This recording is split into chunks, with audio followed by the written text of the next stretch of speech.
Ladies and gentlemen, the California debate is heating up, and candidates think that the best solution to California's problems is to hate Trump.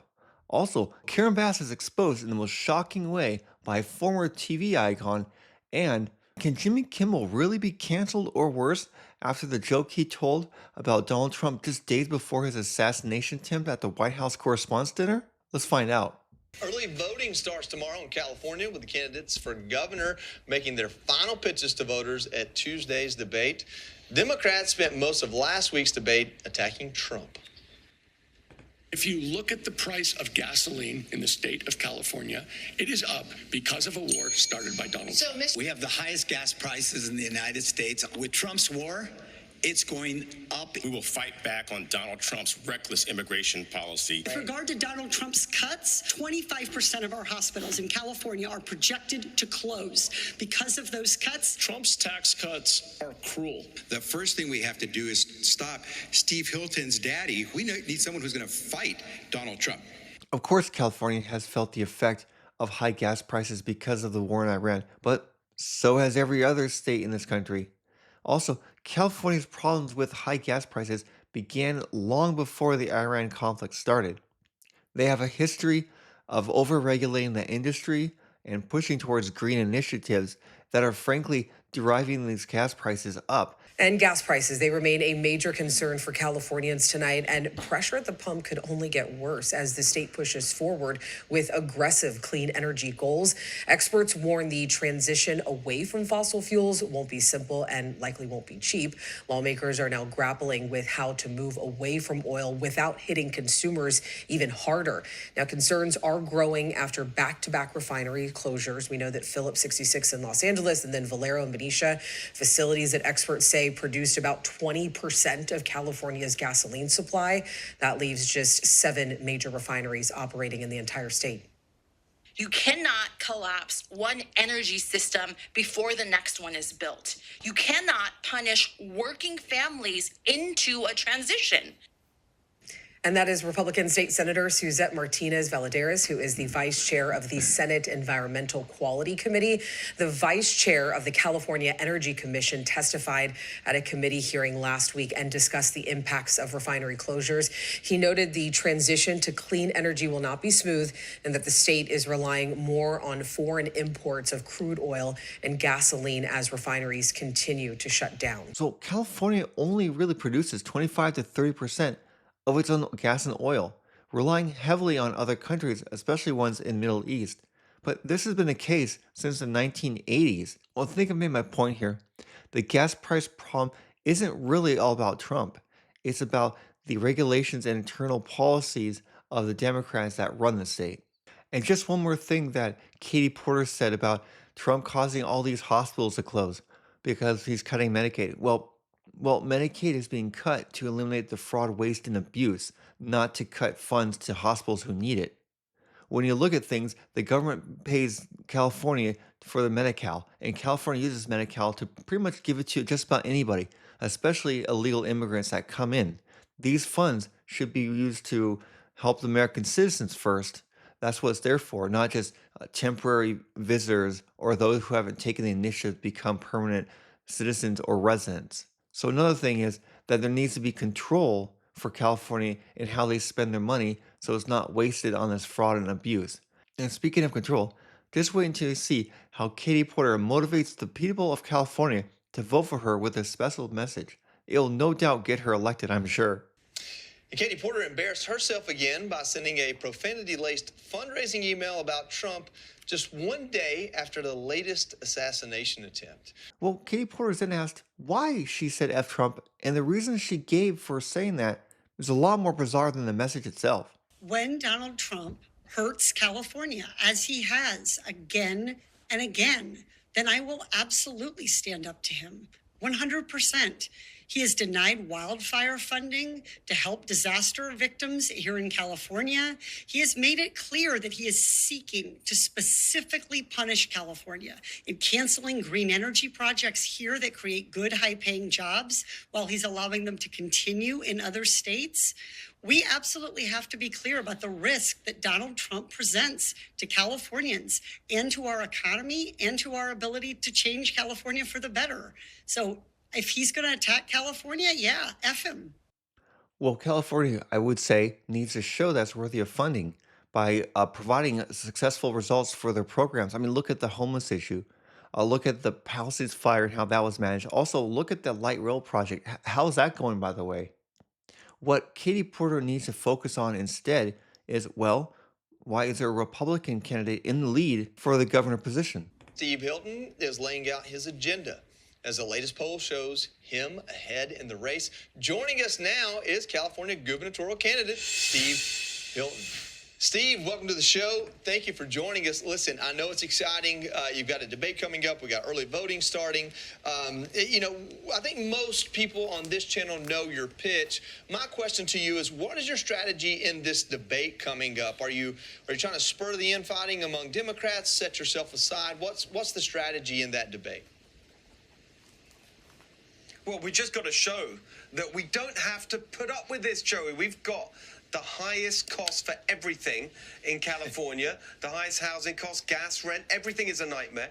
You've got the highest poverty rate, the highest unemployment rate, crime and homelessness and all that chaos. And you just saw the numbers just at the end of last week. Thousands and thousands of people yet again leaving California, the population shrinking. It's because of these policies. All those Democrats, every single one of them has exactly the same answer.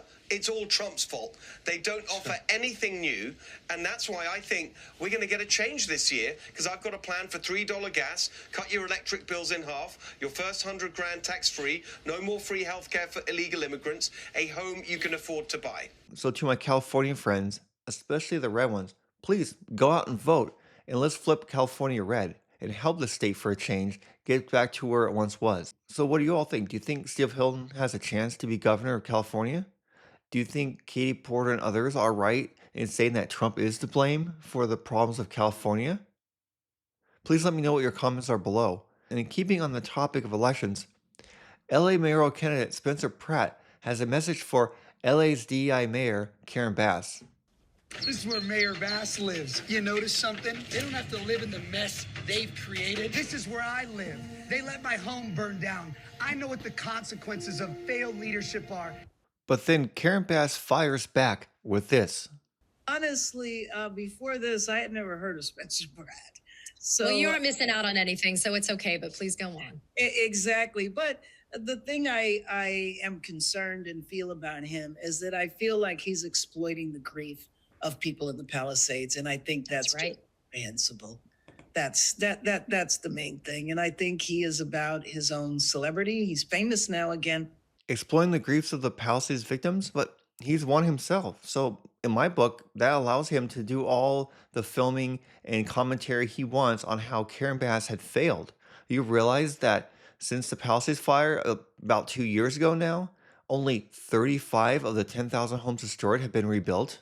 Now look here, January 13th, 2005, Mayor Karen Bass today issued a sweeping executive order to clear the way for Los Angeles residents to rapidly rebuild their homes they lost in the ongoing firestorm and lays the foundation for businesses to plan their rebuild. Well, as I said, only 35 of the 10,000 homes destroyed have been rebuilt. I mean, Spencer Pratt there is living on his burnt down property, essentially on the land, in the shell of his former house, in an Airstream, right? I think that gives him perfect justification for going after Karen Bass for the fact that she failed to allow this to happen.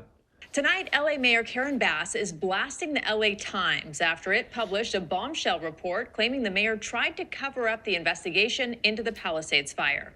CBS LA political reporter Tom Waite is live in Century City, where he spoke to the mayor. Tom. And good evening to you, Ruta Bay. That's right. The mayor says these accusations in the LA Times are absolutely bogus. And she points to the fact that she fired the fire chief in charge at the time of the Palisades fire as evidence. LA Mayor Karen Bass tonight speaking with CBS LA, denying a report in the LA Times, citing unnamed sources that she watered down the Palisades Fire After Action report in order to protect the city from legal liabilities. I stick with the facts. It's frustrating when people deliberately put out misinformation, such as what was in the article. The LA Times first reported in December the After Action report was altered. Mayor Bass has denied any involvement in modifying it. In its new reporting, the LA Times says the most significant changes to the After Action report centered on the LAFD's failure to have the right staff in place and its botched pre-deployment of engines. I just think it's important to know that I asked for the After Action report. I fired the fire chief. I had no interest in watering down a report that would explain and justify why I took the action I did. Watering down would have been good for preparation for the incoming fires, Karen Bass? But what do you guys think? Do you think Spencer Pratt actually has a chance of becoming LA's new mayor? It seems like Karen Bass's controversies are just exploding day after day after day, further ensuring her demise. But let me know what you guys think in the comments below. Jimmy Kimmel's not some crazy person who would wish the president to be killed.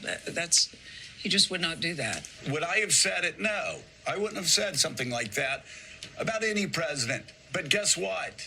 That's what happens at these roasts. Jimmy's a comedian, and I would argue that Caroline Leavitt didn't mean shots should be fired, right? She was making a joke. Fair enough. So I look at that side and go, well, jokes are jokes, but the rhetoric, I think, is a little dangerous, and we've seen it a lot lately. Okay, that's members of the media and actor George Clooney talking about ABC's Jimmy Kimmel and his vile joke about First Lady Melania Trump having the, quote, glow of an expected widow just days before the third assassination attempt on President Trump. For a reaction, let's welcome Media Research Center Vice President Dan Schneider. So what do you make of this? What if Jimmy Kimmel said that Michelle Obama, Benny Johnson and I were talking about this, Michelle Obama has the expectant glow of a widow. Hillary Clinton has the expectant glow of a widow. Jill Biden has the expectant glow of a widow. How would that go down? Well, obviously, Disney would not permit such conversation to take place for those individuals. But Liz, this gets to the point. Disney is just about the largest, most lucrative welfare recipient on the planet. It is given massive value from the taxpayers, from the American people, to have these monopolies all over the country. But in exchange for these licenses, these monopolies, they have to serve the public interest. And so we've got an excellent FCC chairman who is going to try to make sure that the public is getting the benefit of the bargain. If we're giving Disney and all of its ABC broadcast affiliates this great value, we deserve value in return. Now, what does Dan Schneider mean here by value in return? Well, Disney receives lots of government subsidies and other things like, for example, film tax credit, which play in part with getting tax dollars from us to Disney. So we are essentially helping, quote unquote, fund Disney via our tax dollars through these subsidies. But what does all this have to do with Jimmy Kimmel possibly getting canceled? Well, before we get into that, let's see how Jimmy defends himself. A call to fire me from our First Lady, Melania Trump, saying I should be fired because of a joke I made, again, 5 nights ago. It was a pretend roast. I said, our First Lady, Melania, is here. Look at her, so beautiful. Mrs. Trump, you have a glow like an expectant widow, which obviously was a joke about their age difference and the look of joy we see on her face every time they're together. So if Melania Trump has a glow like an expected widow, yet Jimmy Kimmel here is saying that she's happy when they're together, it doesn't make sense because usually when people are happy that someone's going to die soon, they usually don't like them, so there wouldn't be that joy when they're together. Only when, well, they're on their deathbed, right? So his defense is really full of holes, in my opinion. Here, I really think he's just trying to backtrack to save face and to get out any potential trouble. Well, you really can't fire somebody for free speech, but you can lay down consequences. For example, ABC owns stations, these broadcast stations, where Jimmy Kimmel's show is aired. Now, these stations need to work and be in mind of the public's best interest, right? So you got to ask yourself, is making jokes about the president being assassinated or otherwise dying, is that something that's in the best interest? I mean, after all, you have both people who voted for Trump and not didn't vote for Trump as viewers. And this could actually cause fear in people in light of all the assassination attempts on Trump, not to mention what happened with Charlie Kirk and even others with these protesters. You got to think of that as well in light of the context of what's happening here, not just the joke itself. But what do you guys think? Do you think Trump should lighten up on Kimmel? Or do you think Jimmy Kimmel should learn to read the room and the situation in the country and maybe go back to when comedians didn't rely on politics to tell jokes and be funny? Please let me know in the comments below, and thanks for watching.